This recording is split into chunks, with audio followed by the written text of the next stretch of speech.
اور تمہارے لیے جانوروں میں یقیناً ایک درس عبرت ہے۔ ان کے شکم سے ہم تمہیں دودھ پلاتے ہیں، اور ان میں تمہارے لیے دیگر بہت سے فوائد ہیں،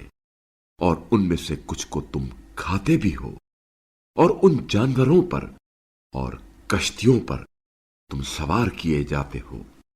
اور بتحقیق ہم نے نوح کو ان کی قوم کی طرف بھیجا، پس نوح نے کہا، اے میری قوم، اللہ کی بندگی کرو، اس کے سوا تمہارا کوئی معبود نہیں ہے، کیا تم بچتے نہیں ہو؟ تو ان کی قوم کے کافر سرداروں نے کہا، یہ تو بس تم جیسا بشر ہے جو تم پر اپنی بڑائی چاہتا ہے، اور اگر اللہ چاہتا تو فرشتے نازل کرتا۔ ہم نے اپنے پہلے باپ دادا سے یہ بات کبھی نہیں سنی، بس یہ ایک ایسا شخص ہے جس پر جنون کا عارضہ ہوا ہے،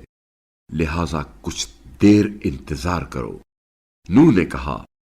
اے میرے پروردگار، انہوں نے جو میری تکذیب کی ہے ان پر تو میری مدد فرما۔ پس ہم نے نوح کی طرف وحی کی اور کہا، ہماری نگرانی میں اور ہماری وحی کے مطابق کشتی بناؤ، پھر جب ہمارا حکم آ جائے اور تنور ابلنا شروع کر دے تو ہر قسم کے جانوروں کے جوڑوں میں سے دو دو سوار کرو، اور اپنے گھر والوں کو بھی ان میں سے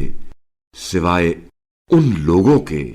جن کے بارے میں پہلے فیصلہ صادر ہو چکا ہے، اور اے نوح،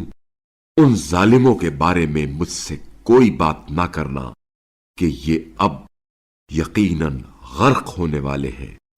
اور جب آپ اور آپ کے ساتھی کشتی پر سوار ہو جائیں تو کہیں، ثنائے کامل ہے